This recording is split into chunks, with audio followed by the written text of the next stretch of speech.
On this episode, Because he's got a short nose and a big domed head, a lot of the structures in the back of the throat are excessive. They literally aren't getting enough oxygen into their system. Worst case scenario, they can die. Yeah, I'm really worried about Sid. We need to get this sorted. That's the problem.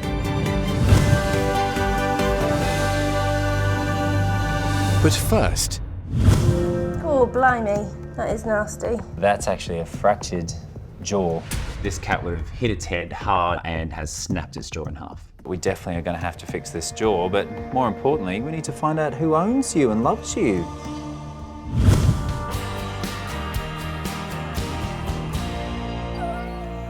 Scott, can I borrow you? Yeah. This little cat has just been brought in Hello, mate.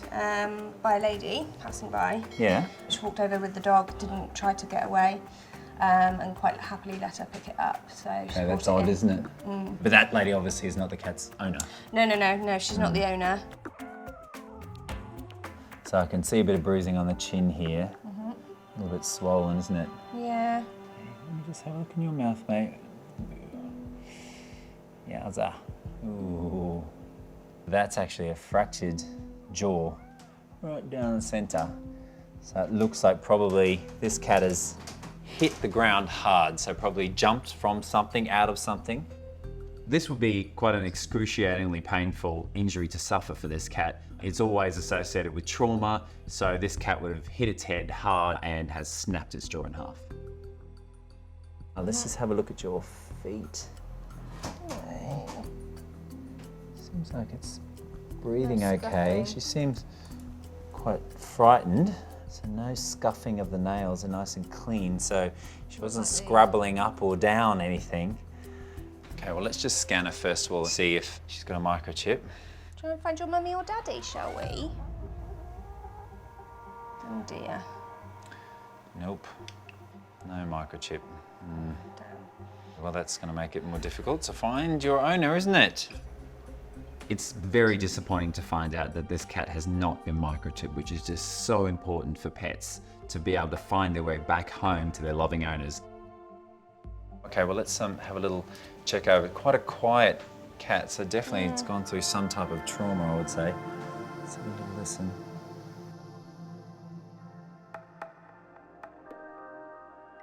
She's very still, she's very quiet, and she's got very dilated pupils, so it shows that she's in some level of shock.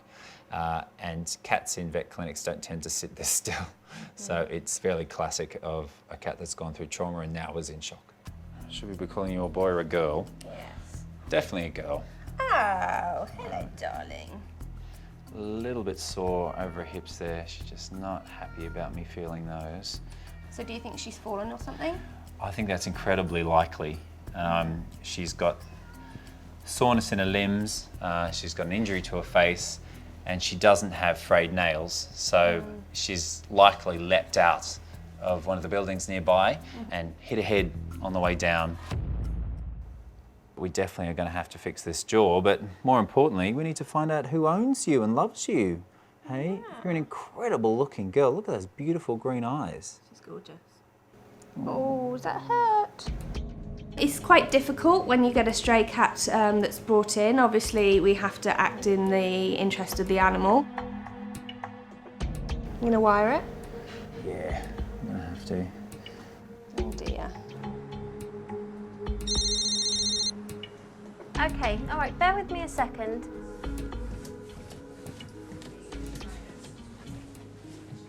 Scott, is that a stray cat? Yeah. I think I may have the owner on the Oh, phone. no way. Yeah. Okay, awesome. Okay. Hello, it's Scott the vet here. Oh, hi there, Scott. Have you got my cat? We've got a black and white female cat. Okay. Beautiful green eyes. Yeah. Sounds like, well, I call him a him, but how did he get to your vet? He got scooped up by some lovely passers-by who noticed, I'm struggling to know if I say he or she, and they picked her up and brought her into the practice, so she's with us at the moment. So what do we call her? What's her name? Well, I call him a him. His name's Bruce. He's really friendly. Is he okay, or? She is fine. I think she's probably struggling more with her name than the injuries. Oh, Bruce. Having an owner who calls his girl cat a boy, even though it's actually a girl. It's pretty confusing. Can I just ask, why do you refer to her as a he? Because when I wanted to get a cat, I was insisted I wanted a boy. But then when I seen him, I thought I had to have that one, and unfortunately, he was a female. But I called him my little man and everything. The fact is that Bruce is my patient. She's had a hell of a fall this morning, and I do need to make sure she's okay, because to be honest, I just don't know how Joseph would cope without her. She has definitely suffered what seems to be a fall. Sadly, she's got a broken jaw. Okay. I live like 2 stories above a restaurant, so That's where he's she was come, found. From 3 floors up. If he had, the only way he could have got out was by jumping out the window. 3 stories. That's incredibly lucky. All right, mate. Well, look, I will look after your lovely Bruce, the girl, but we'll call him a boy so he doesn't get confused. And hopefully I look forward to meeting you shortly. Okay, I'll see you soon. Okay, Joseph. Take care. Bye. Bye. Nice Oh, guy. bless him. Loves his cat. Yeah, it sounded like he really panicked this Your daddy morning. loves you. You're too pretty to be called Brucey and a boy. If I made up this story, no one would believe me. If there's a cat that manages to survive jumping out of a 3rd floor window, then gets rescued and brought to the practice, the owner then reports to us that he calls his girl cat a boy, it's honestly unbelievable. So what are we going to do then? Well, the first thing we'll do is we'll treat Bruce for shock. So we'll pop him on a drip, her on a drip. Oh gosh, I'm not going to get that right, am I? When cats jump out of high-rise buildings, they, at lower levels, will try and right themselves and then land normally. But obviously at a height, they're going to injure themselves badly. They get everything from broken jaws to concussions, broken limbs, and damage to internal organs. The further up though, they go into free fall and then they actually relax. And because they relax, they don't injure themselves half as much as the ones that jump from lower down. So it's incredibly interesting, and it's called high-rise syndrome.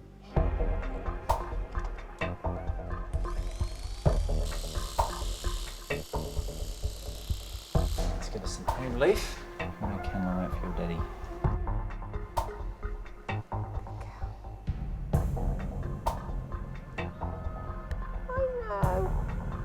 Good girl, Brucey.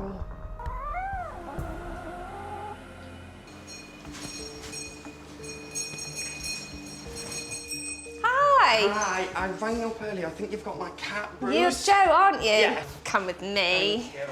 When I woke up this morning, I was terrified. I just worked myself into a panic. I couldn't concentrate. I wasn't thinking. I was banging on the neighbours' doors.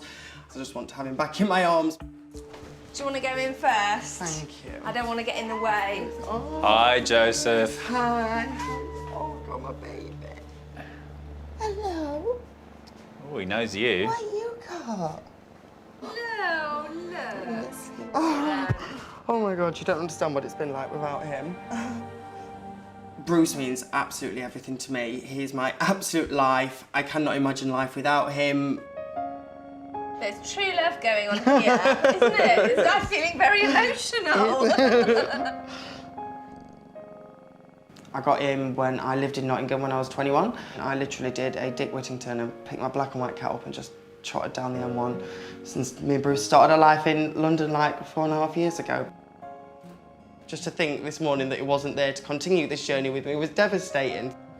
And the he thing is definitely something that's going to stay, is it? Yeah. That's something right. Always. Anatomically, apart from that, Here's my little boy. he's your little boy. My Okay. wounded soldier. All right. All right. What we need to do now is some X-rays first, and then I'm going to wire his jaw, which I know is broken. Okay. All right. So be brave, be patient. All right. Grab a seat upstairs, and we'll look after your little man. Man.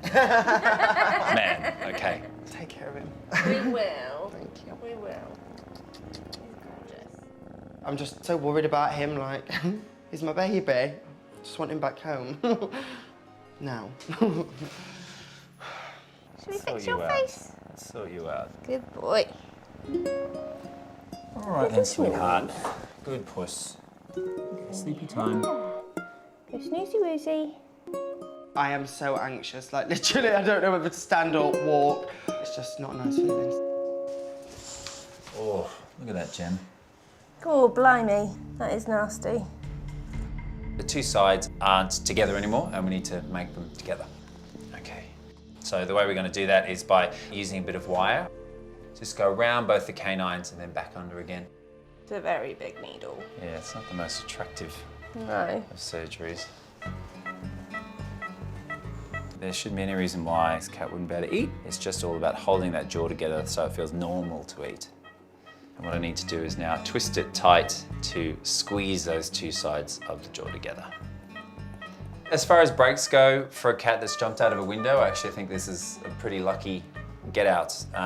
Yes, of course, he has broken this part of his jaw, but breaks along the ramus, along the sort of arm of the mandible are way worse and way more painful. The mandible is the lower jaw, and the symphysis is where it joins in the middle, which is just basically where the chin is. And in Bruce's case, what we've got is that symphysis, that join, has broken apart, and the wire is all about sticking it back together again. That stays in place for maybe 4 or 6 weeks until the jaw's healed, and remove it, and Bruce will be back to normal. I cannot wait for this to just be over. He's my everything, so I can't actually describe how much I want to see him again. There you go, it's okay. Oh dear. No. What do you think of your new jaw, hey? Snort of satisfaction.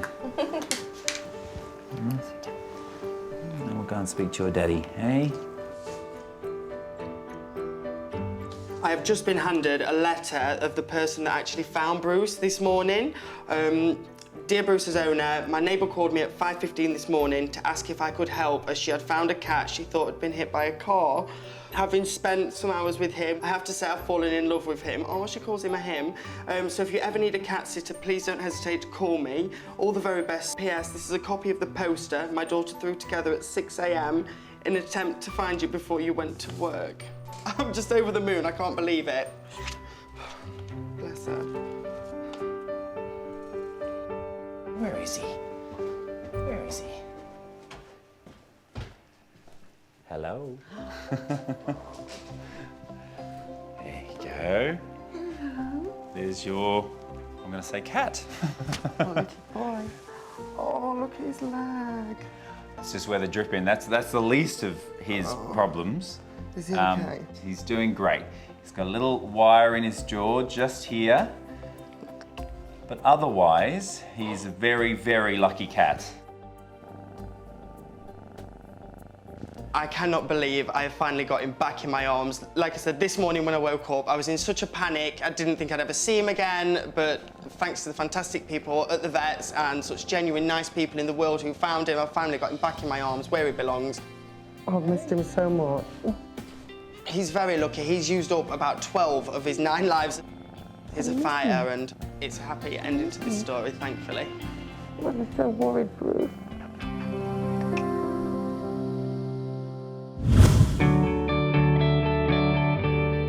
Oh, you're all puffed out now, aren't you? All that playing? You sound like a snorting pig. There you go. Sid is a very mischievous dog. His favourite thing is to try and get up the stairs when we leave the stair gate open and go searching for a love interest, which seems to be a big, cuddly penguin in my children's bedroom.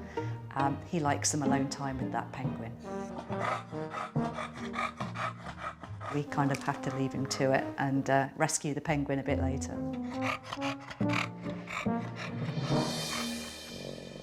Growing up, I had English Bull Terriers as a childhood pet, and they've obviously got bowed noses and some breathing difficulties.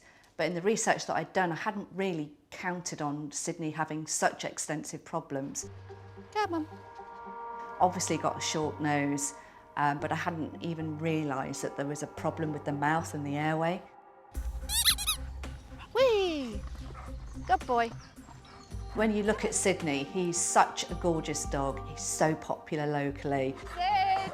Sydney! What people don't realise is that this dog is beset with problems. All right, Sid. Okay, good boy, good boy. Go on then. Playing with other dogs in the park, I have to pull him away after 5 minutes because he gets so overexcited he can't breathe. Come on then, good boy. Good boy. Sometimes he gets so bad I have to carry him home because he just can't catch his breath. It's really upsetting to see him getting distressed, and we know that he wants to run and play, and it really holds him back that he's just not being able to breathe and get the air down. Good boy, Sid. Dogs like Sydney can go into cardiac arrest because they can't breathe. So it is actually life-threatening, this condition. He's part of the family, and we'll do anything that we can do to make him better and give him the comfort he needs to get out there and enjoy the park. And we really need to get it sorted out quite quickly. Oh, Sydney, you'll be better soon. Come on. You know where we're going, don't you? Hey? Come on then. In we go. Good boy. Oh, that's a big sigh. Hi, Joe. Hi, Hi, Scott. Sydney. Hello, mate. How are you? How are you? Hey? Oh, you're handsome. He remembers you. Come on in, Joe. Let's have a chat. Brilliant, thank you. Yeah, I'm really worried about Sid. He's really struggling with breathing and just generally being a puppy in the park, and we need to get this sorted. How's things been going, Joe? Still as snorty as ever, I'm guessing? I'm afraid so, yeah. So just to kind of go through some of the symptoms, he snores, I'm guessing? Oh yeah. When he goes on a walk, does he pant pretty much the whole time? Yeah. Yeah. And does he pant for a long time after he recovers from exercise as well? He does, and it exhausts him, so he falls asleep. Yeah. Has he ever collapsed on a walk? Like, has he ever got to the point where he's so out of breath that he's gone down? No, but he's been pretty close to it, and I've had to carry him home because he just can't get his breath and can't walk. So he is classic of a lot of flat-faced brachycephalic dogs having this BOAS syndrome, so brachycephalic obstructive airway syndrome. Lots of big words there, but basically it means that because he's got a short nose and a big domed head, a lot of the structures in the back of the throat are excessive, and those affect his ability to breathe normally. I mean, it's great that he hasn't yet collapsed, but certainly that's where we're headed. And this kind of dog can become blue and purple. You know, they literally aren't getting enough oxygen into their system to be healthy, and then they can collapse. And look, worst case scenario, I have heard that they can die. Oh. So it isn't something that we can take lightly, and Sydney's a great dog, and we don't want to get to that point. Seeing Sydney today, it's fairly obvious what we need to do. We need to perform surgery. This isn't fun for him. This isn't a lifestyle that he can endure long term. We need to do something now, and the best option for him is to try and trim the soft palate and make his nostrils a bit bigger. What we're hoping from the surgery is that we're going to have a dog that's going to breathe much easier, is not going to be so stressed out in the summer, and hopefully won't snore as much and give you both a good night's sleep. That would be good. I couldn't believe that when Scott said he needed surgery. I'm just devastated for Sydney, but also at the same time secretly quite pleased that it's actually going to get him sorted out. Hey mate, we'll sort you out. Yes, we will. Yeah.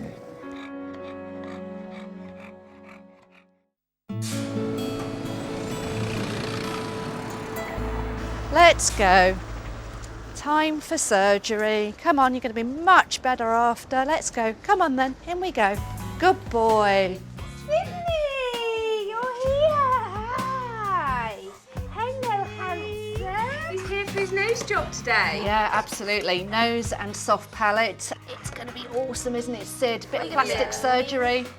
He loves your shoes, Al. Look, Sydney. Look at these, Look Sid. at his fat. Does he like it? Oh, there you go. So when Sydney gets overexcited, you can hear that snorting and snuffling that's, you know, obviously really affecting him. Come in here, Sydney. Look after my fur baby. I will. Bye, We'll give you a darling. call when he's woken up from the general anaesthetic. Oh, thank you. Oh, thank you. Sydney having this operation is going to mean everything for us and him. Good boy. Mwah.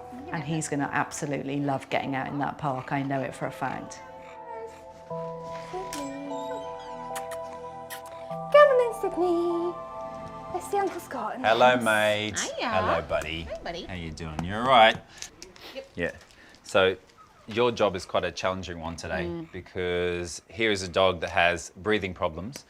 So I thought I'd do him a few drawings just so you girls can see what we're going to be doing. The soft palate looks a little bit like this. Okay. Gemma, you are going to be my surgical assistant today. All right. What we're going to be doing is I'm going to be putting two little sutures called stay sutures in there, like that. You're going to be holding them behind my head. Yeah. And then I'm going to lock this bit off, like that. Okay. But we have to be very careful. If it's too short, it just won't do anything. Yeah. And if it's too long, he can actually get consistent nasal infections. So I have to get it right. Yep. The second thing is the nostrils. This is the nose job that you're about to get, mate. What I need to do is to take two wedges out of either side of his nose, like that. And then I suture it back together. And what happens is by suturing it back together, it flares the nostrils open. Okay. And then he'll start having a much easier run when it comes to breathing.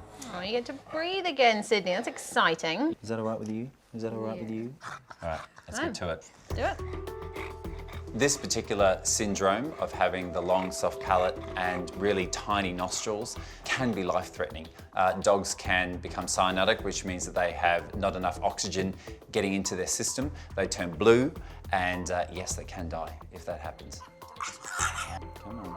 Certainly, Sydney is a dog that under anaesthetic will be compromised, so we all need to be sure that we know exactly what we're doing, that our roles are defined, and that everyone's on their top game.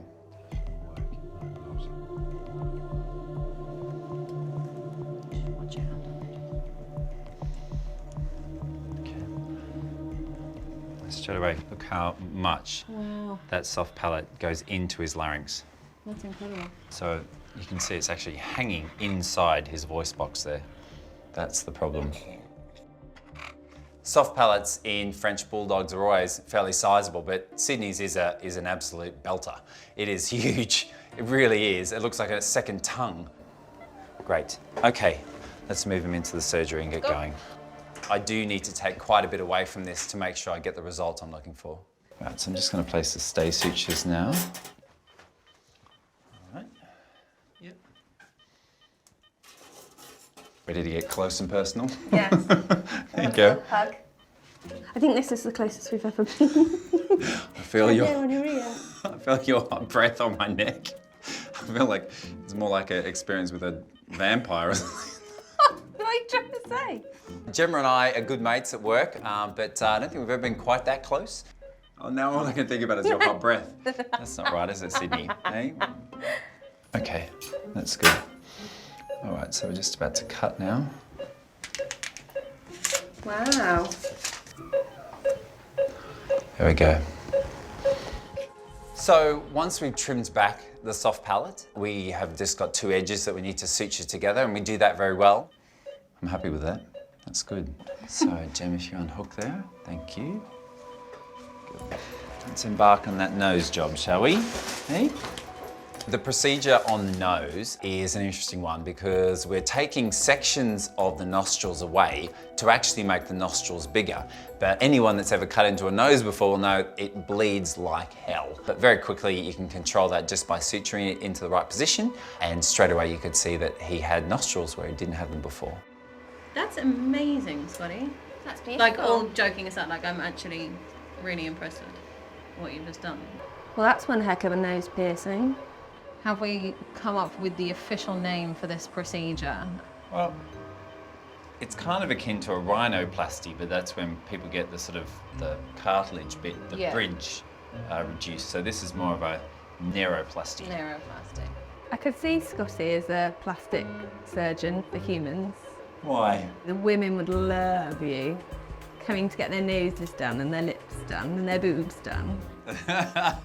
You just imagine the consults, they'd be so different from this. You know, instead of being salivated on and attacked by the leg, it might be actually your Oh dear, you went there, you went there. Oh dear. A lot of our clients like to come in and they think Scott's a dreamboat and they all fancy him. My auntie fancies him. So you can just imagine the clientele if he was a plastic surgeon. Women coming in for their lips to be pumped up and things like that. I think it's perfect, isn't it? It's a little bit perfect. You can hang your... I know Gemma will say something rude if she doesn't think it is, so come and have a look. Let's have a look, inspect your work. So we do have to try and keep Scott's ego under control, but we did have to give him praise this time because it was a pretty good job. I think it's pretty perfect. Wow, high praise. I'm scared to say anything about it. You should be. Go away. You're perfect, Sydney. Good job. All right, let's wake this boy up, shall we? Straight away, as a surgeon, you can see and hear that Sydney's snuffling days are over. Do you want us to call Mummy? Eh? Yeah. Tell everything's gone well. I think we're all super happy with the result. I think in the long run, Sydney is going to be so much happier. We're going to be able to breathe better, going to be able just to enjoy life a little bit better. So here's to Sydney and his new nostrils. I know, it's going to feel weird, isn't it? Honey.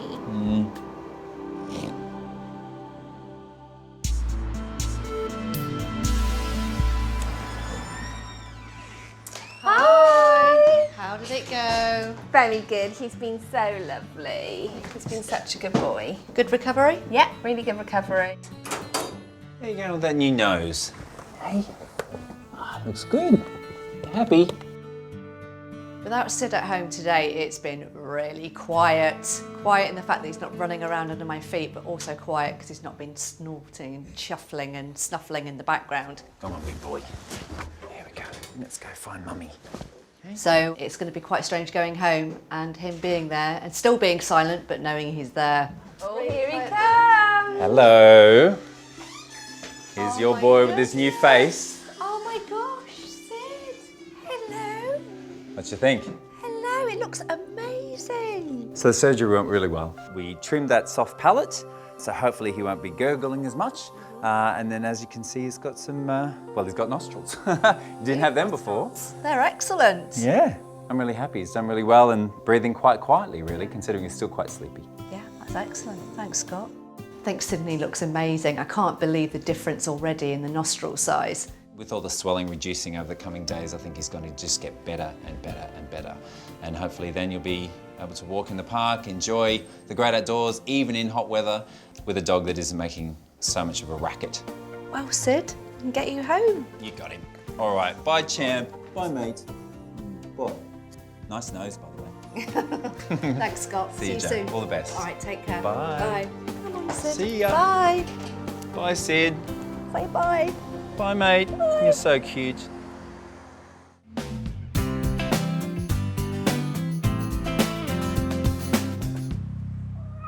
Little jaw. He's got his beautiful smile all fixed again. 6 weeks after surgery, Hey, is this the window you fell out of? To have Bruce back home is beyond words unbelievable. Are you happy to be home? Hey? I'm just so happy to get him back, have everything behind us. Are we going to stay away from them windows? We're going to be grounded. I managed to speak to the lady that found Bruce. I took around a box of chocolates, a bunch of flowers and a bottle of wine. I cannot thank them enough for what they've done. Yeah, absolutely over the moon with them. That's a good boy. Hi, Sydney. Hello, mate. How are you? You're looking fantastic. Hi, Joe. Hi. How are Good you? to see you. Yeah, really well. Wow, he looks so handsome. Look Doesn't at that. he? He looks amazing. Look at that nose. Hey? I mean, even at rest, he made a racket, but when he was exercising, he would snort, he would snuffle, he would pant. It was all very distressing and far from normal. But now I know the surgery's been a success and he's a happier dog because he's a quieter dog. Oh, what's that sound I hear? The sound of silence. Exactly. No snoring. Yeah, so how's it been going? Obviously he's breathing a lot better. Loads better. He's playing with dogs in the park. He's running. He's still a little bit panty, but then he's a French Bulldog, and that's what French Bulldogs do. I mean, look, we're never going to fully fix this guy. At the end of the day, he's a French Bulldog, built like a tank, Yep. with a flat face. Yep. He's never going to be a beautiful gazelle running after, you know, the wildebeest in the park. He is always going to have a short run before he's going to be a bit out of breath, but it's great to hear he's much more comfortable enjoying life. Absolutely. It was the right call to do the operation. That's good, isn't it? That's good to hear. Yeah. Oh, Sid. Oh, you big wuss. Hey? What a good boy. Did the nose job help with the ladies at all? You ready? Go on then. Since the operation, he's now enjoying his dog life to the max. Good boy. And as a family, we can see a different change in him. He's really enjoying himself out and about. It was a massive bonus for all of us, him and us. If you guys loved that video, great. Make sure you subscribe to our YouTube channel below. That way.